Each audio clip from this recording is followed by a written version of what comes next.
experiência de quase-morte. A experiência de quase-morte, ela é uma EFC também, ou seja, a EQM, que é a experiência de quase-morte, não deixa de ser uma experiência fora do corpo, porém com especificidades. Algumas dessas especificidades são que a EQM, ela geralmente ocorre provocada por um acidente de ordem física e psíquica, ou numa condição em que o paciente ou a pessoa que sofre EQM está num hospital ou tem alguma espécie de AVC, algum tipo de acidente orgânico em que a conduz para um estado aproximado de coma, aonde que as suas atividades cerebrais e ou atividades cardíacas cessam temporariamente. E elas são consideradas EQMs porque geralmente o paciente ou a pessoa que a sofre volta para contar a história. Caso contrário, ela teria se convertido num desencarne, ou seja, num desenlace entre o corpo extrafísico e o corpo físico, havendo o fenômeno conhecido como morte, que para nós espiritualistas não existe, por isso simplesmente morte não existe.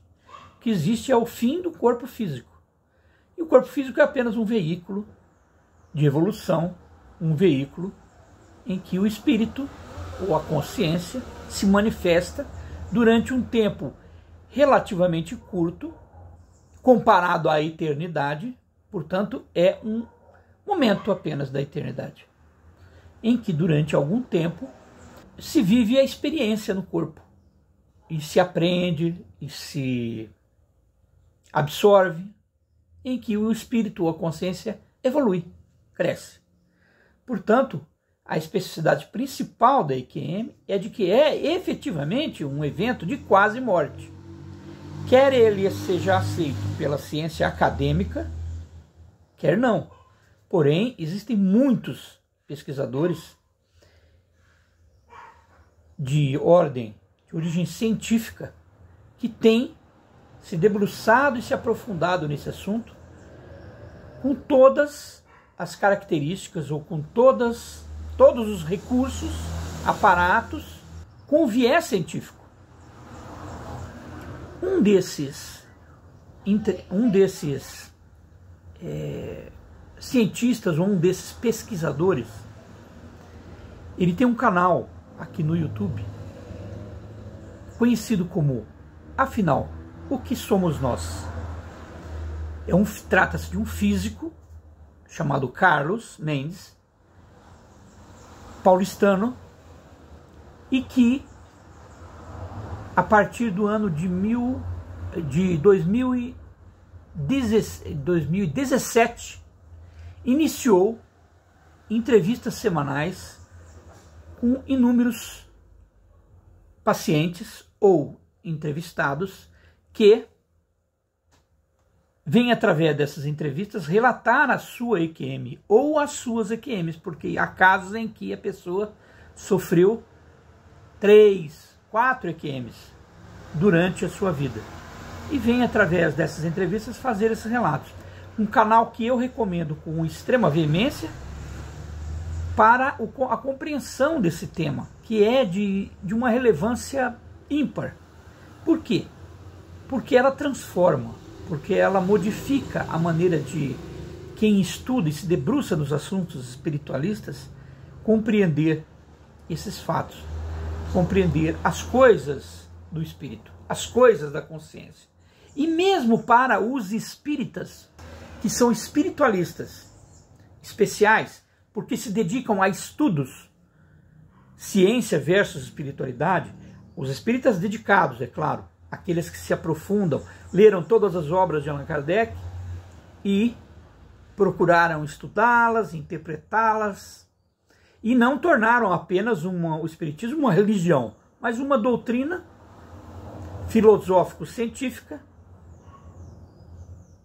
e cujo objetivo é esclarecer as pessoas encarnadas de todas as esferas, de todas as classes sociais e culturais, acerca de todas as questões do espírito, ou da alma, ou da consciência, conforme as conceituações, as definições de Kardec, que codificou essa doutrina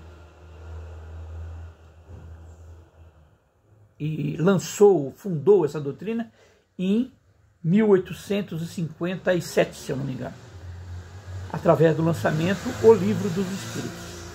Então, para os espíritas, eu recomendo também esse canal para que os seus horizontes, que hoje estão muito restritos a um conjunto de preceitos, em outras palavras, dogmas, tendo tornado o espiritismo quase uma religião, se não uma religião, quando não foi esse o objetivo de Allan Kardec, porque em momento algum, em parte alguma de sua obra, eu que tenho estudado isso há quase 50 anos, em parte alguma de suas obras, ele deixou um postulado no sentido de fundar uma religião.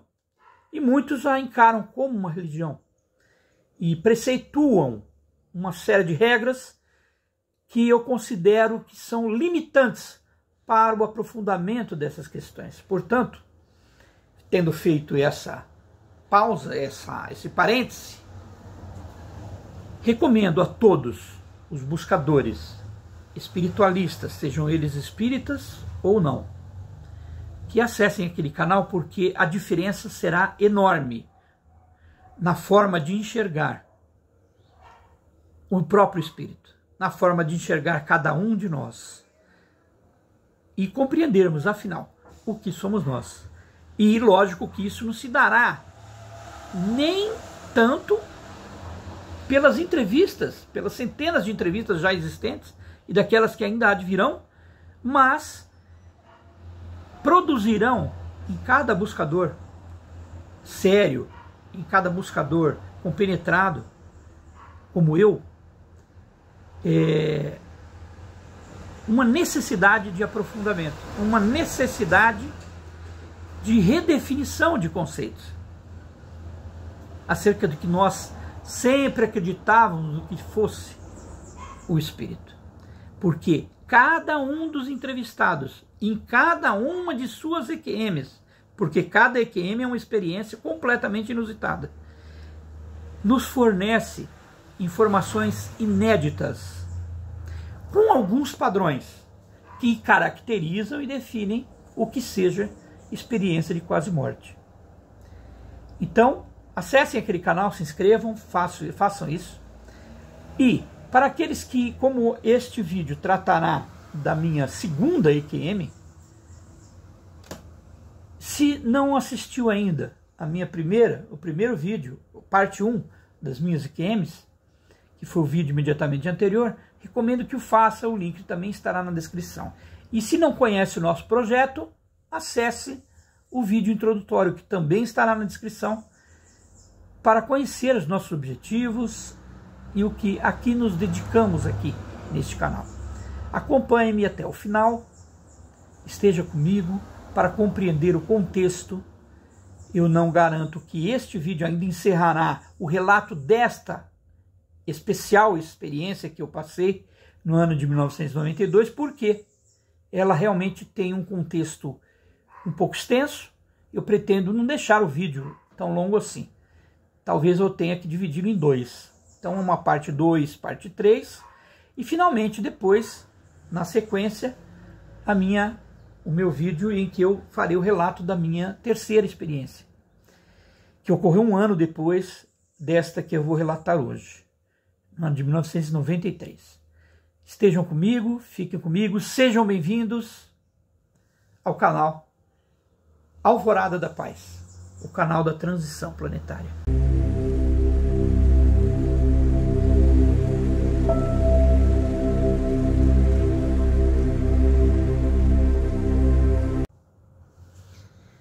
Antes de iniciar a minha meu relato sobre a minha segunda EQM, eu gostaria de contextualizar, assim como fiz no meu primeiro vídeo relativo à minha primeira EQM, do período em que se dá entre a minha primeira EQM e essa segunda. Porque houve uma mudança muito radical na minha personalidade, no meu comportamento, no meu modo de agir e reagir, encarar e enxergar a vida.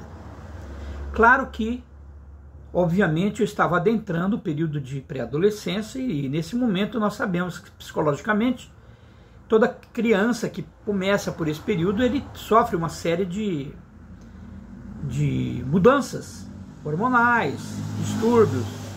Porém, eu não tinha entrado na puberdade ainda aos meus 9 anos. Eu entrei na puberdade aos 14. Claro que minha pré-adolescência começou antes disso. Mas a mudança foi tão radical, e eu gostaria de, inclusive, me dedicar a exatamente essa mudança,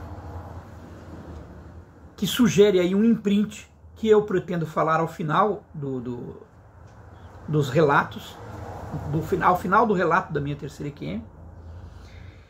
Então, para contextualizar, fazer a compreensão disso, e que o meu irmão, minha irmã que estiver me ouvindo a qualquer tempo consiga compreender, se ele estiver seguindo uma sequência, tendo assistido a parte 1, parte 2, parte 3, e assim sucessivamente, consiga compreender o que aconteceu comigo, e quem sabe se identificar ou enxergar essa identificação em alguém que ele conheça.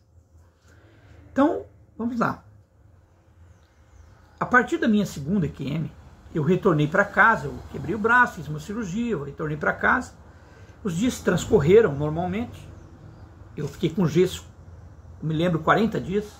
Depois tive que fazer fisioterapia, porque ficar com o braço imobilizado numa certa posição, quem já passou por isso sabe, é engessado, né? E tem que fazer fisioterapia para conseguir recuperar os movimentos da minha mão esquerda. Porém, como eu sou destro, me atrapalhou, inclusive eu continuei frequentando a escola e tudo, nas semanas subsequentes. E então eu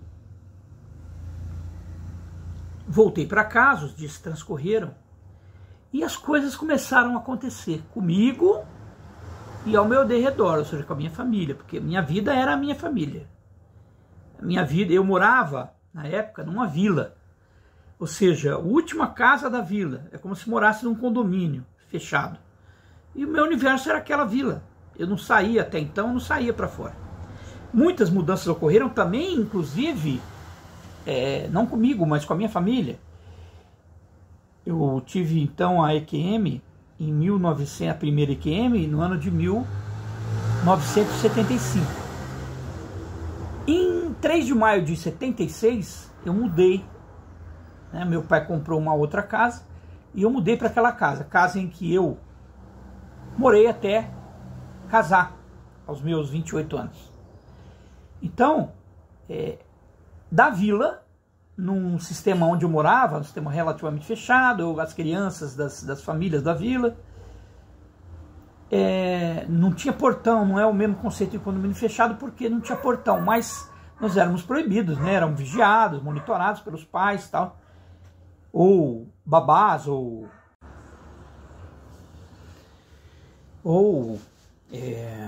alguma empregada que tomasse conta da gente, mas a gente era vigiado, era um sistema relativamente fechado. Como eu tinha 3 irmãos, tinha vizinhos que tinham crianças, faixa etária relativamente igual, parecida, né? Nós tínhamos condições de brincar e não sentíamos falta de uma vida além daquelas fronteiras. Lógico, tínhamos uma vida escolar também, mas eram sempre levados até a porta e trazidos para casa. De forma que houve mudanças também em decorrência da mudança de casa. A gente passou por uma casa em que a casa era na porta da rua e nós começamos a ter um contato, eu comecei a ter um contato com um universo extremamente mais amplo, né?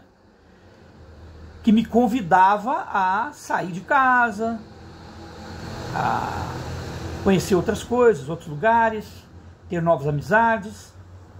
E assim, pré-adolescência, o que aconteceu? Começou a acontecer. Eu comecei a mudar um pouco o meu padrão, a minha personalidade, o meu gênio, Quando eu falo isso, eu não falo porque olhando de fora. Eu falo olhando para mim mesmo, voltando a minha memória para aquela época. Eu tenho uma memória bastante aguçada, uma memória de elefante, costumo dizer, porque eu me lembro de tudo a partir dos meus 2 anos de idade. E depois disso, com o meu desenvolvimento na área da psicometria, eu passei a exercer uma certa elasticidade de memória. Tem eventos em que eu consegui me lembrar do útero, no momento que eu estava no útero da minha mãe. Assunto para ocasiões futuras, aqui no canal. Mas, então eu tenho uma memória bastante aguçada. Então, lembrar das questões eu lembro com bastante nitidez, com bastante riqueza de detalhes. Então, eu olhando para mim mesmo, para minha própria vida, para minha própria personalidade, entre aquilo que eu era até os meus 9 anos, até aquela primeira EQM, e aquilo que eu passei a ser a partir de então, daquele marco, até a minha terceira EQM, eu fui uma pessoa, um adolescente, um pré-adolescente, um adolescente, um jovem extremamente difícil de se conviver. Eu tinha 3 irmãos, né? Um pai extremamente rigoroso. Então não era por falta de rigor, não era por falta de monitoramento, não era por falta de educação, não era por falta de nada. Eu dei muito trabalho aos meus pais, aos meus irmãos. Eu passei a ser uma pessoa arredia, rebelde, revoltada. Como acontece com muitos adolescentes, a gente sabe, tá? Existem inúmeras justificativas pseudocientíficas que se referem a esse tipo de mudança que ocorre com os adolescentes. Porém, não se trata só disso, é além disso daí. A coisa foi muito radical. Obviamente, o meu grande choque não se deu entre essas mudanças, entre a minha infância e a minha pré-adolescência, entre a primeira EQM e pós-EQM. Não, ela se deu a partir da terceira EQM, ou seja, aí houve uma mudança ainda realmente mais gritante ainda, que eu passaria a relatar depois, ok? Em seguida, nos próximos vídeos. Então, eu fui uma criança, olha, eu dei todo tipo de trabalho. A única coisa na qual, as duas únicas, nas quais eu não me envolvi, eu não dei esse tipo de preocupação para meus pais, eu nunca me envolvi com drogas e, embora não faltou convite, embora não faltou tentação, embora não faltou querer conhecer o que era isso, e também nunca fui parar numa delegacia. Talvez eu tivesse tido proteção, porque aprontar eu aprontei bastante. Aprontei bastante fora de casa. Muito. Eu dei muito tipo de trabalho. Toda vez que eu me recordo daquilo que eu passei, eu sinto um arrependimento, uma vergonha. Aquilo não era o eu. E por que eu sinto isso? Porque eu passei a ser uma outra pessoa depois da minha terceira EQM. Então, esse período no qual eu estou contextualizando agora, que é entre os meus 9 anos até os meus 25 anos, 26 anos, quase 26, quando eu tive minha terceira EQM, eu fui uma pessoa muito arredia. Eu não deixei de ter uma inteligência, uma capacidade de absorção, uma velocidade. Eu tenho certeza, eu nunca fui num psiquiatra para fazer um diagnóstico, mas eu tenho certeza que eu tenho um nível relativamente baixo de TDAH, tenho ansiedade. Essa ansiedade me custou alguns problemas no futuro, anos pregressos aqui, principalmente no ano 2008. Tive problema com ansiedade, então querer agarrar o mundo com as duas mãos, né? Querer resolver as coisas tudo num único dia. Essa ansiedade que acontece com muitos adolescentes que estão conhecendo o mundo, que estão querendo desvendar, que estão querendo se identificar, estão querendo se posicionar frente a uma comunidade, a uma coletividade, a sociedade de uma forma geral. E está se conhecendo, né? Claro, então, que a idade favorecia isso.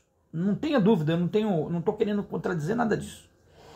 Mas Em especial, eu sei que eu dei muito trabalho e que houveram alguns momentos de encruzilhada em que não fosse o meu pai, o rigor na personalidade dele e a autoridade dele, que era até exagerada, não fosse meu pai, eu teria me transviado. Eu teria sucumbido em alguns outros caminhos. Talvez parado numa delegacia, talvez entrado numa vida talvez de crime, de marginalidade. Eu tive todas as... não é uma tendência de personalidade, mas eu tive todos os caminhos que estavam me convidando a seguir nesse curso. Ia chegar lá. Então, isso é extremamente importante compreender. Vocês vão conseguir também compreender isso no geral, no contexto geral.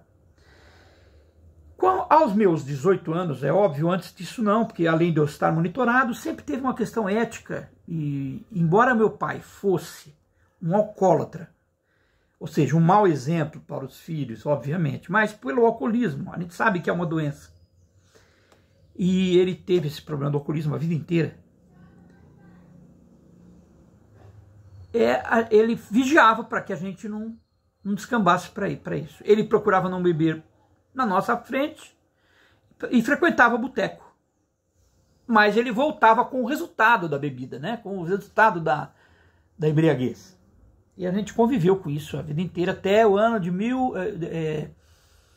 2006, quando ele fez uma cirurgia e não pôde mais beber. Porque ele teve um câncer e teve que jurar que não ia beber mais. Mas ele teve esse problema do alcoolismo a vida inteira. Uma dependência química do álcool. Que é aquela... Ele foi um adicto. Embora nunca tenha frequentado Alcoólatras Anônimos, ou nem nada, nem um psiquiatra, psicólogo, não, nunca fez, nunca procurou ajuda. Tudo foi muito difícil. Mas eu fui uma dessas pessoas que corroborou, inclusive, para as dificuldades do meu pai. Eu sei o quanta dor de cabeça eu dei para o meu velhinho, que não é hoje mais um velhinho, né? Que hoje está desencarnado, desencarnou ano passado, mas a quem eu tenho muito arrependimento, muitas coisas que eu fiz. Isso muito me emociona até hoje. Bom, e aos meus 18 anos, então, eu comecei a beber. Notem, aos meus 10 anos, olha só uma das coisas que eu fiz. Aos 10 anos eu comecei a fumar. Cigarro tradicional. Meu primeiro cigarro foi um dos de nível de alcatrão maior que tem. Tombei, né? Eu tombei, caí no chão porque eu senti uma tontura muito grande, mas mesmo assim insisti e continuei. Eu adorava o cheiro do cigarro. Desde que eu era pequeno, minhas tias que fumavam iam em casa, eu adorava que elas iam lá, porque eu gostava de sentir o cheiro do cigarro. Meu pai e minha mãe nunca fumaram. Meu pai fumou sim, mas ele parou antes de casar, então, desde que eu conheço, de que eu me conheço por gente, eu nunca vi meu pai fumando, então eu nunca tive isso dos meus pais. Mas eu tinha de tios que eu frequentava e que fumavam. E eu gostava do cheiro do cigarro, eu me sentia atraído por isso. Então, eu comecei a fumar aos 10 anos, parei aos meus 31 anos, então foram 21 anos de fumo, de tabagismo, e parei fumando 3 maços por dia, imagine de 50 a 60 cigarros por dia, eu fumava quando parei. E eu tenho tabagismo em mim, a dependência química até hoje, eu sou um nicólatra, literalmente. Eu tenho vontade de fumar até hoje, e venço essa vontade na força da vontade. Não tem outra alternativa, eu venço na força da vontade. Todos os dias eu tenho um desafio com relação a isso. Mas eu nunca mais fumei. Nunca mais eu coloquei um cigarro na boca. Mas parei. Mas eu tinha esse vício. Ao longo da nossa vida, nós adquirimos vícios. Pensem sobre isso. Todos nós. Começam num hábito, se transforma num vício. E que se transforma, quer sim, quer não, se transforma numa dependência psicológica ou química. E no caso do cigarro, eu tive essa dependência psicológica, química, tudo. Porém, então, aos meus 18 anos, para engrossar mais ainda o caldo, eu comecei a beber. E gostei das sensações da embriaguez. De ter aquela sensação de ficar alto, né? A gente fala alto, alterado. E depois, embriagado de fato. Gostava disso. E entrei de cabeça, mergulhei de cabeça nisso. Todo o meu tempo livre, principalmente finais de semana, eu passava bebendo o tempo todo.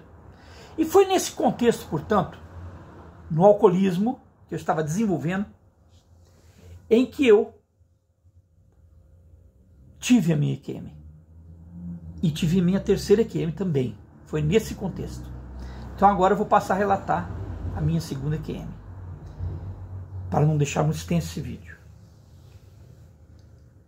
No carnaval de 1992, eu fui convidado por um tio meu, irmão da minha mãe, hoje desencarnado, a irmos a uma instância turística, uma cidade, né, uma instância turística, Águas de Santa Bárbara.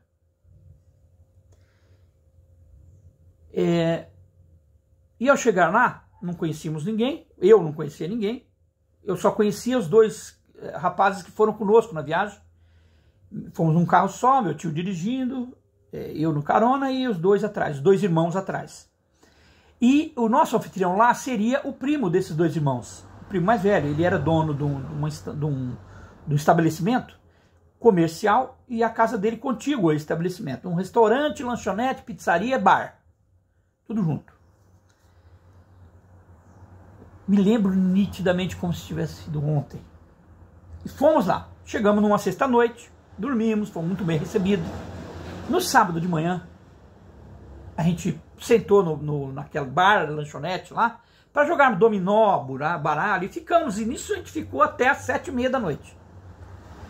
Nesse processo de jogo, conversa, bater papo. E eu, ininterruptamente, bebendo. Bebi cerveja, bebi aguardente, pinga, bebi martini, bebi conhaque, misturei, só não tinha uísque lá, mas eu misturei todo tipo de bebida. Até vinho eu experimentei lá, vinho tinto. E bebia, mas isso já era um costume meu. Inclusive era costume meu chegar a tal nível de embriaguez que algumas vezes eu já tinha tido como alcoólico. E ao ponto de ter parado em um pronto-socorro, que hoje é chamado PA, e acordar lá com uma glicose na veia. Tá? E não foram uma nem duas vezes, foram muitas. Então, a essa altura, eu tinha 25 anos, dos 18 aos 25, já tinham 7 anos de histórico de constante bebedeira.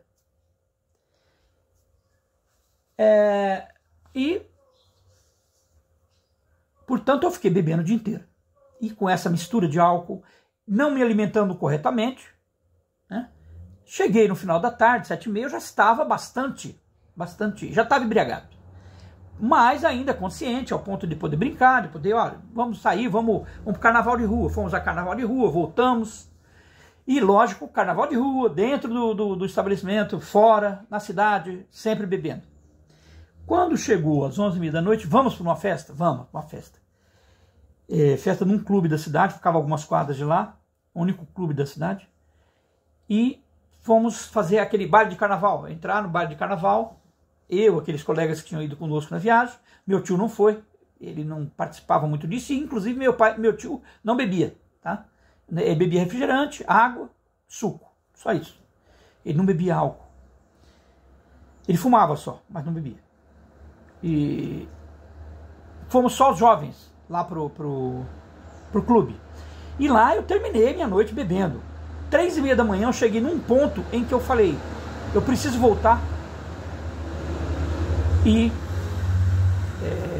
Porque senão vocês vão ter que me levar carregado. Se eu não parar, não tiver que parar num pronto-socorro aqui para tomar glicose. Eu já passei por isso antes e eu estou num estágio que não posso tomar mais uma gota de álcool.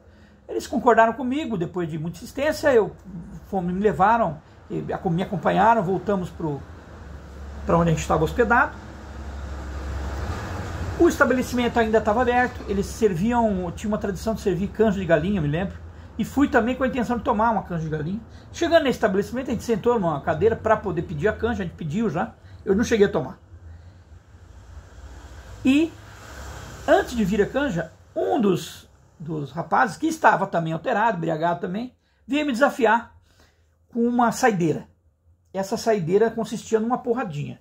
É um copo relativamente grande, que tinha um fundo que você colocava aguardente e depois lá soda limonada. A porradinha geralmente é uma soda limonada, um efervescente, um refrigerante efervescente, soda, guaraná ou tônica. E você tampava a boca do copo e chacoalhava assim, dava um soco no joelho ou na mesa, e aquilo efervescia, e do jeito que efervescia você tinha que entornar até o fim. O desafio consistia nisso. Assim como tem outros tipos de desafio nesse tipo de aventura aí com álcool, né? Não só aqui no Brasil, no exterior também. Bom, em meio a jovens, que não tem nada na cabeça. E aí eu tomei. Alguns segundos depois que eu tomei, eu quase entrei num coma alcoólico daquele, ou seja, eu cambaleava, eu já não tinha mais controle no meu corpo. O que aconteceu? Eles tiveram que me levar, o meu anfitrião, que eu mal conhecia, eu tinha sido acabado de receber na casa dele, me levou para um banheiro no quintal da casa dele, que era quintal também, era o fundo do estabelecimento comercial, onde tinham 2 banheirinhos, que naquela altura do campeonato ele limpava aquilo toda manhã, mas naquela altura do campeonato estava fétido, estava nojento. E me levou para um dos banheiros e me fez sentar lá, me colocou sentado na patente, de roupa e tudo. Eu não tinha necessidade fisiológica, eu estava lá só para passar o resto daquelas horas que faltava algum tempo, 1 hora, 1 hora e meia, para ele fechar o estabelecimento e encerrar a noite. Para não dar mais vexame, com certeza. Com certeza, foi para não dar mais vexame. E eu sentei. Quando eu sentei, eu tive um apagão. Imediatamente esse apagão que começou, antes do apagão, começou a rodar tudo.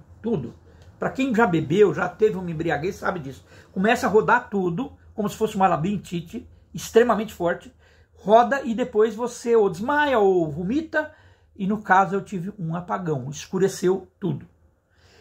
Fração de segundo depois, eu estava fora do banheiro, sem nenhum sintoma de embriaguez. Isso é inusitado, né? Eu estava fora do corpo. E sabendo que eu estava fora do corpo, porque eu já tinha tido outras EFCs, outras experiências fora do corpo.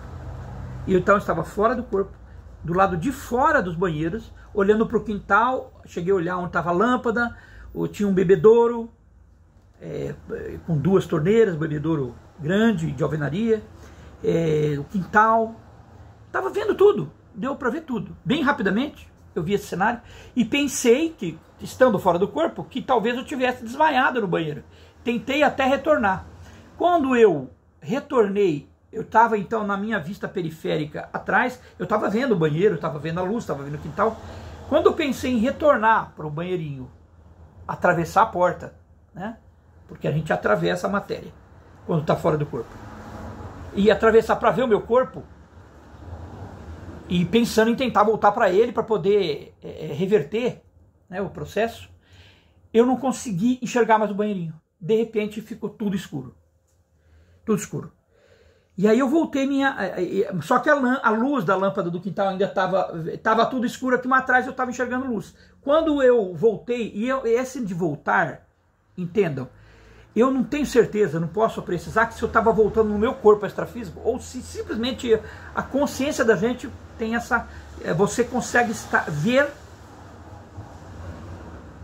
para a direção que você quiser, sem precisar voltar o seu rosto para aquela direção. Ou seja, é como se você enxergasse por todas as partes do seu corpo extrafísico. É assim, então eu não posso precisar que eu estava realmente voltando no meu corpo. Eu sei que eu voltei a minha consciência focada lá para trás, escuro, voltei para ver o quintal. Quando eu voltei não era mais o quintal. Eu estava diante de um portal, um vão totalmente breu, totalmente escuro à minha frente, porém com um portal de altura cerca de 2 metros, elíptico, altura cerca de 2,5 metros, 3 metros, e largura chega de 5 a 7 metros. E um portal de pedra, muito bonito, lindo. E eu olhei para o portal, e como eu olhei para cima para o portal, quando eu me vi, eu já estava embaixo desse portal, num limiar. Então é um limiar entre onde eu estava antes. Então atrás escuro, na frente escuro e só esse portal iluminado, Como ele estava iluminado, eu não conseguia entender, mas eu estava observando isso. Eu sou muito observador, eu estava querendo observar esses detalhes. Observando as pedras, que tinha com a luz impressa nas pedras, a luminosidade, era uma cor âmbar, né? Essa luminosidade, então eu enxergava uma pedra bege. Clara, bege clara. E, de repente, começou a aparecer do meu lado direito, então olhando para esse vão, do meu lado direito, um paredão que se estendia para dentro do portal e no sentido descendo, como se tivesse uma linha, um pé direito, né? Uma linha de paredão descendo. Aí eu já percebi se tratar de um vão que era descendente, era um vão para baixo. E aí quando eu olhei para baixo eu percebi, então não só esse paredão com os mesmos tipos de pedra do portal, como uma escadaria com pedras um pouco diferentes, rústicas, pedras inclusive mais largas, como se fossem pedras cinzas, não sei dizer, porque existia uma luz que desvirtuava aquela luz. Uma luz como se estivéssemos aqui na matéria passando por isso, noturno. Então, num comprimento do portal, aquela escadaria, de 5 a 7 metros, portanto, com uma espessura, com uma largura de 40 centímetros aproximadamente por degrau. E eu conseguia ver para baixo, uns 50 metros aproximadamente para baixo, não mais do que isso. Para lá não tinha luz, então era um breu completo. Quando eu comecei a observar isso, ato contínuo, perdão pelo barulho, ato contínuo, eu me senti sendo erguido do chão. Eu estava no chão, pisando no chão, estava me sentindo bem, suave, tranquilo. Para quem tiver essa dúvida, não estava extremamente leve, mas eu estava bem, eu estava sentindo, não estava sentindo uma gravidade como a gente costuma sentir. Mas como eu já tinha saído do corpo outras vezes, eu sabia que eu estava fora do corpo, então aquilo não era incomum para mim. Acredito que era por esse motivo. Não era incomum para mim. Então, o que foi incomum foi o que aconteceu logo em seguida. Eu fui erguido do chão. Eu fui erguido. Eu não me ergui do chão. Eu não volitei pelo meu pensamento, não. Eu fui erguido do chão. Tipo de uns 30 centímetros ou mais. 50 centímetros, meio metro.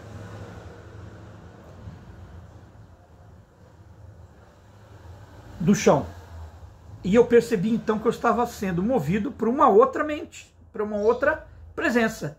Imediatamente, já tomando consciência disso, eu percebi a chegada do meu lado direito para trás de uma presença que sempre se portou um pouco mais atrás de mim, se postou um pouco mais atrás de mim, de uma entidade, de um espírito, de uma outra consciência, mas com corpo. E eu percebi essa chegada. Quando eu percebi essa chegada, ele estava ainda acima de mim. O pé dele, a sola do pé dele colocava mais ou menos na altura do meu joelho. Portanto, ele estava acima de mim. Porém, eu sabia, a gente tem essa consciência, tem plena consciência, a gente começa a observar, a gente tem plena consciência de tudo. E eu sabia que ele era um ser masculino, um homem, mais alto que eu. Eu tenho 1,73 m, portanto ele devia ter aí cerca de quase 1,80 m. Eu sabia que ele era mais alto que eu, mesmo ele estando num nível acima de mim. Ou seja, como se eu pudesse chegar e me comparar a ele, sabia que ele era maior que eu. E comecei a perceber uma certa familiaridade nessa presença. Eu nunca tinha tido contato extrafisicamente com essa presença, ou seja, eu fora do corpo. Mas uma entidade que logo eu identifiquei como sendo um guardião. Para os umbandistas, todos que acompanharam o meu vídeo falando um pouco sobre mim, e se não acompanharam, eu recomendo ver o vídeo, sabem que eu sou um umbandista, sou um pai de santo, né? Um sacerdote umbandista, e sabem o que significa guardião. Os guardiões são guardiões entre a luz e as sombras e as trevas densas. Ou seja, são guardiões de portais, de todo tipo de portais e de dimensões. Eles têm uma das finalidades deles, da multifinalidade, da multitarefa, ou da multifuncionalidade dessas entidades é tomar conta ou guardar portais. Portanto, eles são guardiões.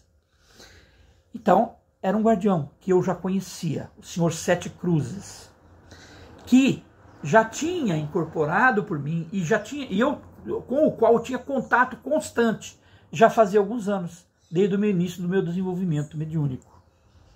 Então eu dava incorporações naquele momento.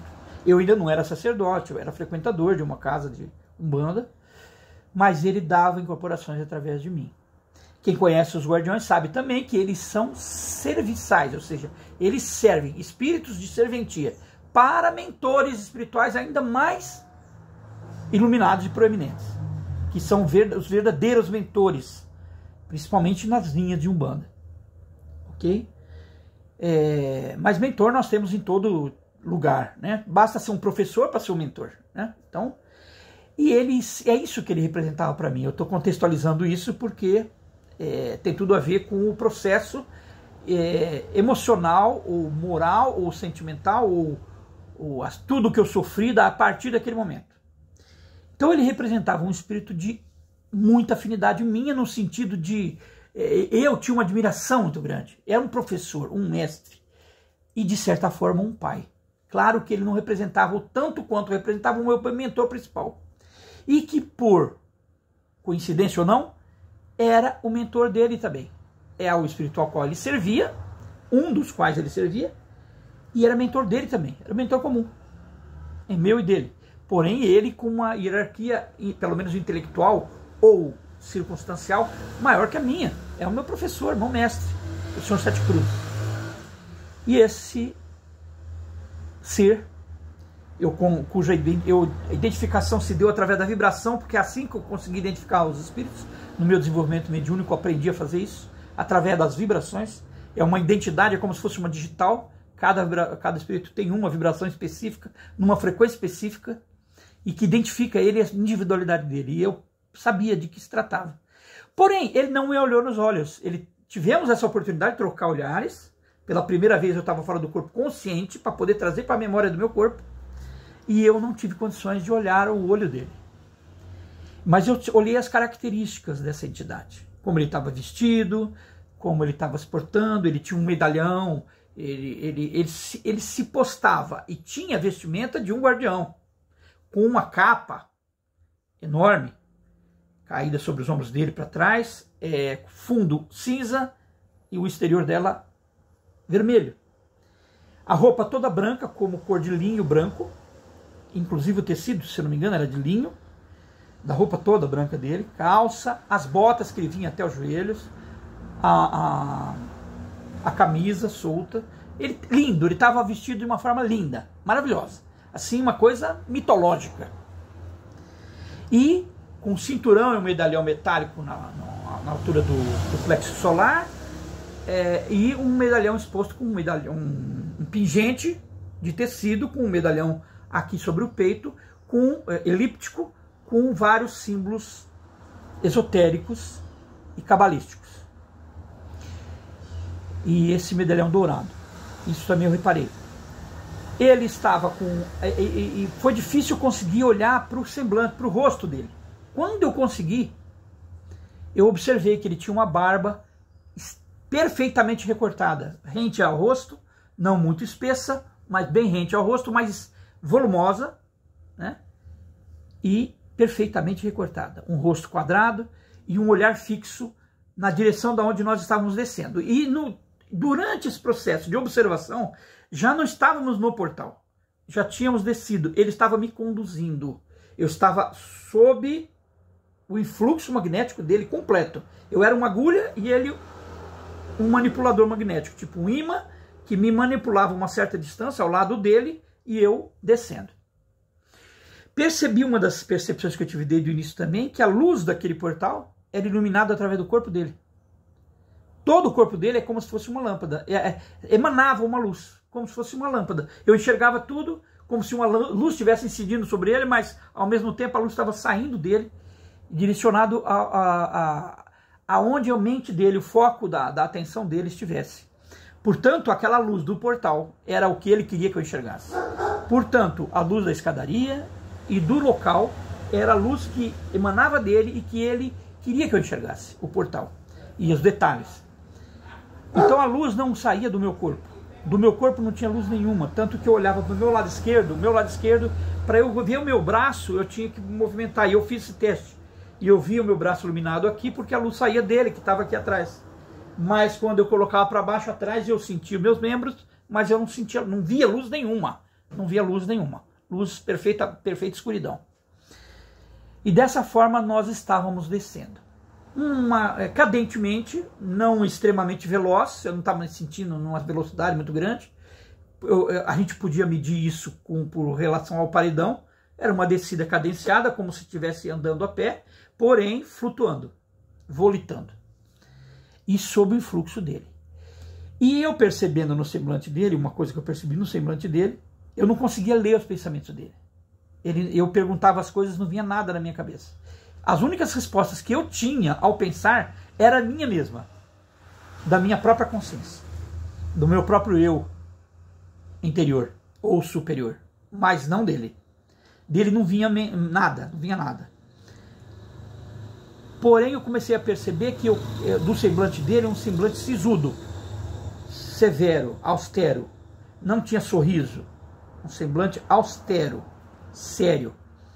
E aquilo me chocou. Ele falou, uma oportunidade de estar diante de um professor, diante de um mestre, e um mago. O Senhor Sete Cruzes, que todo humanista compenetrado sabe quem é o Senhor Sete Cruzes, é um mago. E poder, para mim, era uma oportunidade ímpar. E eu não ter a oportunidade nem sequer de conversar com ele. Portanto,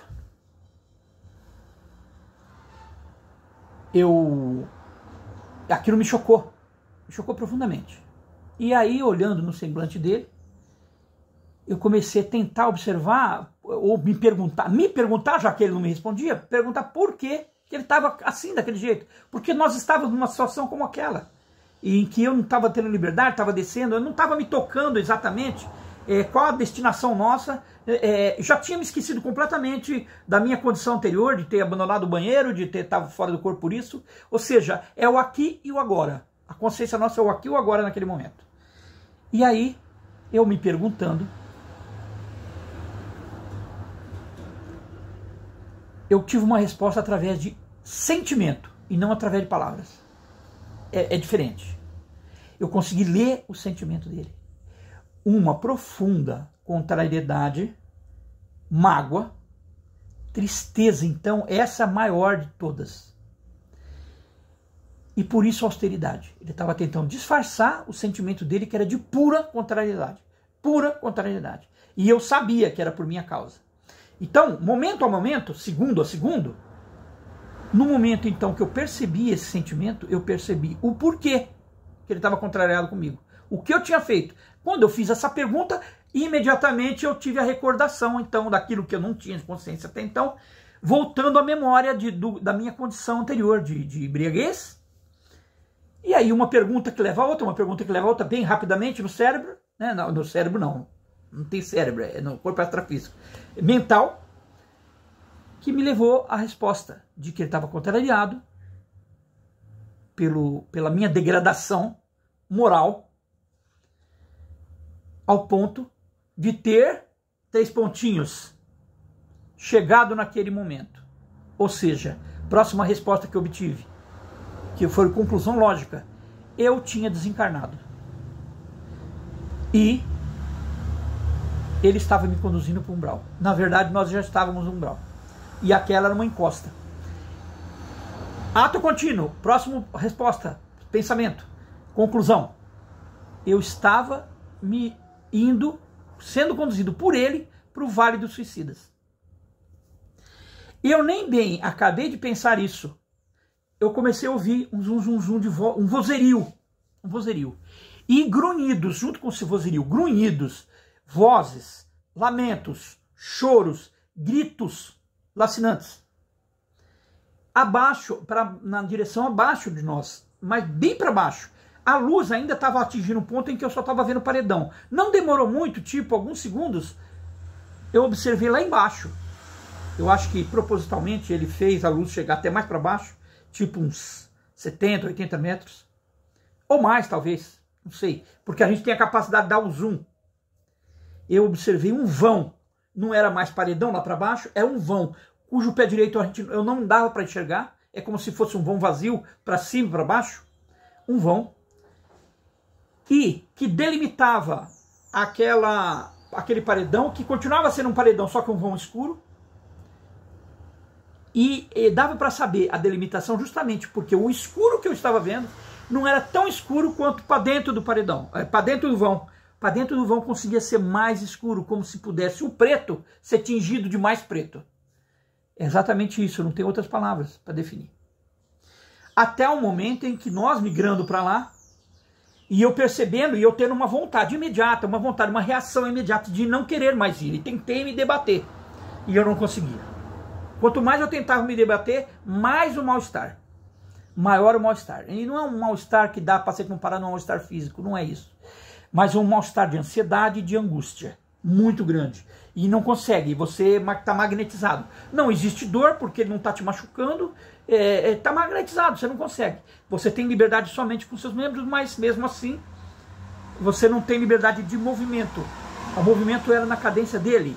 Eu estava completamente subjugado pela vontade dele. Os movimentos do meu corpo extrafísico.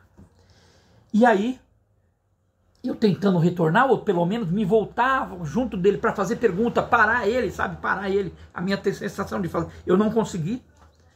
E aí, eu comecei, eu já sabendo do que me esperava lá embaixo, ou poderia me esperar, aquele vozerio, eu não querendo olhar para baixo. No momento em que eu tive a coragem de olhar para baixo, falei, eu quero saber então o que tem lá, eu consegui. E a gente se aproximando daquele vão, tá? Tinha ainda o paredão aqui, se aproximando.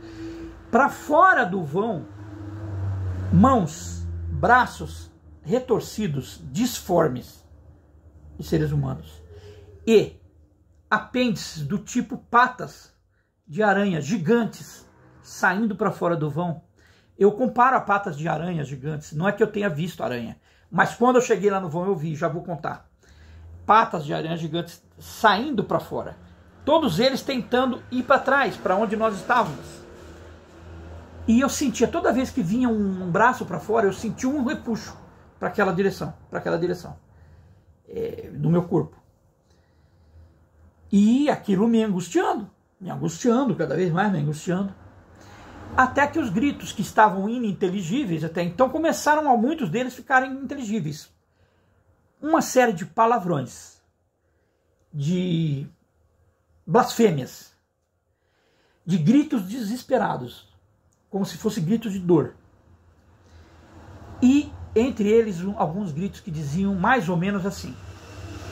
Notem, isso foi em 93, e traduzindo as palavras que eu ouvi. Deixe esse desgraçado conosco, ele é nosso agora. Esse suicida, filho de, é nosso agora. Deixe o suicida conosco. E aí eles falavam em uníssono. Eram muitas vozes, não dava nem para saber quantas. Querendo conosco, deixa ele conosco, deixa ele conosco. Suicida, filho da... Foi esse tipo de voz que dava para realmente saber. Fora os gritos de lamento. Pelo amor de Deus, me salva. Outros tipos de gritos de lamentos profundos, angustiantes. E eu sentindo que eu estava indo para lá, ou seja, eu tinha certeza então absoluta de que eu estava no Vale do Suicida, no umbral, e num lugar especialmente tenebroso. E eu comecei a entrar em desespero. Eu comecei a entrar angustiando, ou seja, eu estou em desencarne e não tenho data para sair do umbral. Ou seja, eu sabia o que me esperava. Eu já tinha lido dezenas, talvez centenas de livros espíritas. Eu sabia a literatura, eu conhecia o que me esperava. Ou pelo menos tinha ideia do que me esperava lá. Falei, e a pior de todas as sensações não foi essa, meus irmãos. A pior de todas as sensações não foi essa. Sabe qual foi a pior sensação? Que eu tive lá a constatação de que eu estava sendo conduzido por um espírito irmão, fraterno, amigo, um mestre. Poderia ser superior hierárquico meu, não importa, mas um mestre, qual eu amava e admirava. E ele tendo que fazer isso. Então eu pude sentir imediatamente no lugar dele a contrariedade dele tá tendo que fazer isso, ele estava executando uma tarefa, uma missão, e tá tendo que fazer isso e me conduzir para lá. Então não tem como mentir, ele não estava me punindo, não estava nada, ele estava me conduzindo porque era essa a missão dele, e me deixar lá.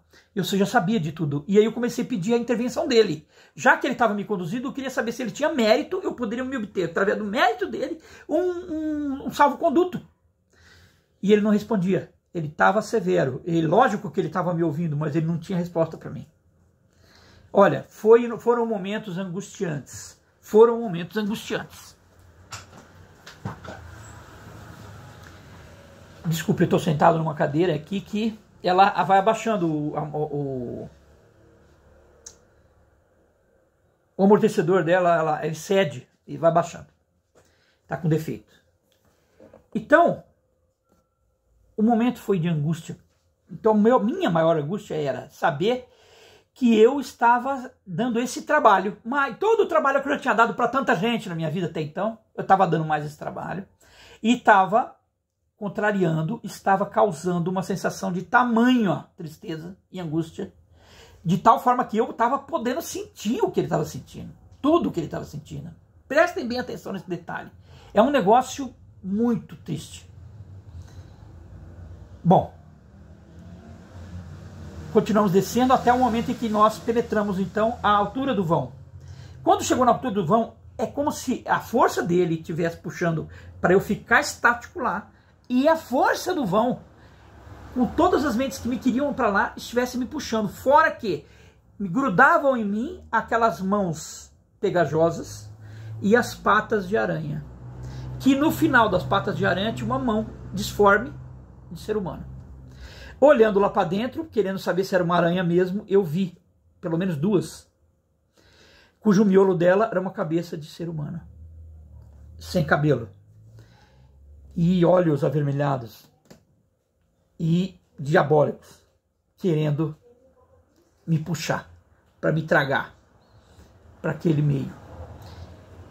E fora as outras mãos, que não chegavam a ser mãos assim, mas eram mãos disformes, e todo tipo de... Eu vi pedaços de corpo, vi cabeça sem corpo, corpo sem cabeça, braços, pernas, tudo para lá. E um detalhe, aquele vão que era escuro, era de uma consistência, porque eu coloquei a minha mão assim, eu estava bem perto, coloquei minha mão assim, era de uma consistência gelatinosa, completamente gelatinosa. Me lembrou, sabe o que, meus irmãos? Cuscuz. E no cuscuz tem uma massa gelatinosa, só que marrom, geralmente, né? E a gente consegue ver ovo, alguma coisa dentro daquela massa.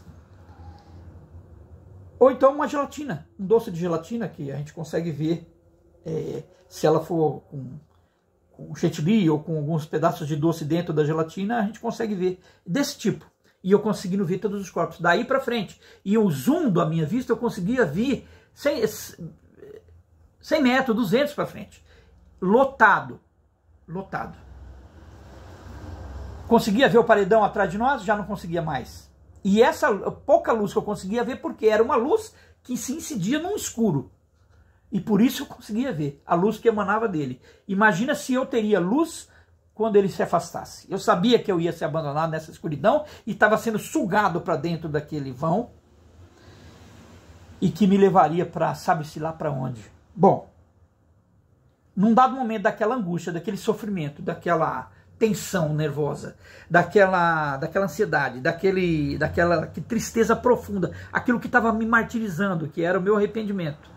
Arrependido, com remorso, eu fiz uma promessa lá. Por favor, intervenha por mim, Sr. Sete Cruzes. Intervenha por mim. Eu prometo que eu nunca mais... Eu não posso prometer que parei de beber. Eu acho que eu cheguei no ponto do alcoolismo, mas pelo menos, eu nunca mais ficarei embriagado. Nunca mais chegarei a ficar alto. Ninguém nunca mais me verá alterado por causa da bebida. Eu tinha feito essa promessa. Uma única vez, mas uma promessa profunda do meu coração. É o que eu posso lhe prometer. A partir de hoje as coisas irão mudar. Ele ficou irracível. Porém, um tempo depois, que eu não posso precisar, se foram minutos, quanto tempo, eu comecei a ouvir de trás de nós, bem lá de trás de nós, primeiro um choro de criança. Um choro de criança. Um choro convulsivo de criança. Segundo, esse choro de convulsivo de criança se converteu algumas palavras, tipo um sopro. Assim, eu não consegui então identificar o que era. Até o momento em que, cessado esse sopro, a gente estancou. A gente ainda estava descendo, ou seja, não bastasse estar dentro do vão, ele estava me levando mais para baixo na escadaria. Mais lá embaixo. A gente estava lá embaixo. E aí, não obstante essa situação, ou acessar aquela voz que a gente estava ouvindo, nós estancamos. Eu estanquei, na verdade, por causa do influxo dele. E aí sim, é como se ele, sem movimentação do braço dele nem nada, ele me colocasse de frente para ele, e eu parei de frente para ele, e aí ele me olhou nos olhos pela primeira vez. É um olho castanho claro, penetrante. Eu conseguia ver os risquinhos da íris dele. E assustador. Pelo menos foi para mim naquele momento. E ele deu uma gargalhada, e no final daquela gargalhada ele disse... Ele me falou palavras um pouco impositivas e até eruditas, mas ele me falou, em resumo: você tem muita sorte. Por mim eu te deixava aqui hoje. É claro que eu sabia, no sentimento dele traía o que ele falava, porque no sentimento dele eu sabia que não deixava coisa nenhuma, porque ele me amava demais, como um filho, como irmão, e não queria me deixar lá. Mas ao mesmo tempo estava tendo que fazer isso. Ou seja, ele estava sendo castigado por eu ter colocado ele nessa condição de ter que fazer isso com alguém que ele amava tanto. Então as palavras dele traíram isso, é um ponto importante de colocar. O que me deixava mais angustiado ainda, mais arrependido, mais comovido e com maior remorso. E aí ele falou: o nosso mentor comum te salvou. Você recebeu uma última chance. Abrace essa chance com todas as suas forças e cumpra a sua promessa, porque você não terá uma segunda chance. E nesse momento, aí sim, ele pegou o braço esquerdo dele na direção do meu peito, amarrotou a minha vestimenta que eu estava tendo lá, que provavelmente era do meu duplo etérico, era da vestimenta que eu estava usando lá, do banheirinho, que é durante o dia todo. Não me lembro mais qual era, mas ele me pegou aqui e, com toda a força, volta para o buraco da onde você saiu. Essas palavras eu me lembro bem, foram essas palavras que ele usou. E com essa condição. E aí eu voltei numa velocidade vertiginosa para cima. Que aí eu nem percebi nada ao meu derredor, eu percebi que eu estava sendo sugado e duraram alguns segundos essa sensação. Não foi uma coisa instantânea. Eu percebi o trajeto. Só que eu percebi, como é tudo escuro, breu, não dá para enxergar nada. Quando eu percebi, eu caí de dentro do meu corpo, que estava sentado na patente do vaso sanitário, e bati já dentro do corpo, e bati a minha cabeça aqui na parede. Ao bater a minha cabeça, que estava bem próximo aqui da patente, né? Ao bater a minha cabeça aqui na parede, com toda a força, aquilo me fez rodar tudo de novo, e aí eu vomitei. E aí eu comecei a vomitar. E em jatos, que eu vomitei o banheiro todo, aquele banheirinho todo. Aquele banheiro consistia somente numa patente, e o espaço de uma patente. Eu vomitei aquele banheirinho todo. E eu não sei por quanto tempo, mas foram alguns minutos passando bem mal. Até não tem mais nada no estômago, não tem mais nada que vomitar. Eu tinha as contrações do vômito, mas não vomitava. Então, nesse momento, aí eu tomando por mim. Detalhe, quando eu voltei e passei por isso aí, eu sabia que eu tinha tido um pesadelo. Essa foi minha sensação, eu não sabia que estava fora do corpo, eu não me lembrava de nada do que tinha acontecido lá. Eu fui me lembrar da experiência no dia seguinte, que eu pretendo terminar no próximo vídeo. Mas para terminar a experiência de hoje, o vídeo de hoje, eu me lembro que eu saí, fui me limpar. Tive que bater na porta, onde eu percebi que ele tinha me trancado na tramela que tinha pro lado de fora, ele me trancou por fora, aquele meu anfitrião. E eu não sei se foi ele ou não, eu me lembro que eu ouvi passos, alguém foi e abriu a porta para mim, eu saí no quintal, consegui lavar meu rosto, me lavei todo, tirei vômito do meu corpo, tudo da minha camisa, entrei, dormi e desmaiei. Já não era mais um coma, mas era um sono, daquele sono de embriaguez, Acordei no outro dia com muita ressaca e muito bem. Teve um desdobramento imediato, que foi no dia seguinte, e que eu pretendo contar então no meu próximo vídeo para não ficar muito extenso. Nós já passamos de um total do vídeo de 1 hora, eu peço perdão por isso, mas eu acho muito importante cada detalhe dessa experiência.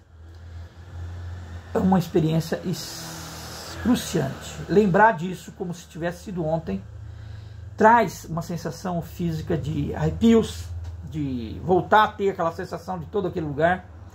Só para vocês terem uma ideia, esse já é o 4ª tentativa de gravação desse vídeo. Porque toda vez eu me emociono. Toda vez que eu vou gravar esse vídeo eu me emociono. Aí eu tenho que parar, me recompor. Porque toda vez que eu vou me lembrar dessa cena, e com riqueza de detalhes desse jeito, tentando repetir, e inclusive expor a minha vergonha, o meu vexame, algo que eu não desejo para ninguém, meus senhores. E agora me dá vontade de novo de chorar.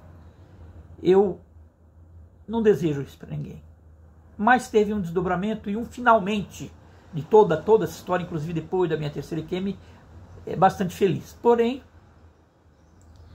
até lá, só essa experiência já seria o suficiente para me fazer sofrer a vida inteira. Porém, isso não é producente, não vai me levar a lugar nenhum. Eu só quero deixar aqui para que quem se identifique com isso possa começar a meditar a respeito. Se você, meu irmão, minha irmã, seguiu até aqui, muito obrigado. Perdão por ter me estendido tanto. Mas eu acho que cada detalhe, cada depoimento, de forma bastante orgânica, sem seguir um roteiro, sem nada, porque eu sabia que eu só ia ter que relatar uma experiência, sirva para quem puder me acompanhar até aqui. Eu agradeço imensamente ter me acompanhado até aqui, quem chegou até aqui, quem não se entediou, quem não teve repúdia, não sofreu repúdia, né? Repugnância pelos relatos que eu tive aqui. E saber que diante de vocês, então, aqui está um mero mortal, um mero aprendiz, e que está tentando passar algum conhecimento, porém sem nenhuma pretensão de ser superior a ninguém, de ser mais ou menos do que ninguém. Eu sei que todos nós estamos sujeitos a isso. Muito obrigado, meus irmãos, até aqui. O meu profundo namastê. Paz profunda a todos vocês. E até o nosso próximo vídeo, se Yeshua quiser.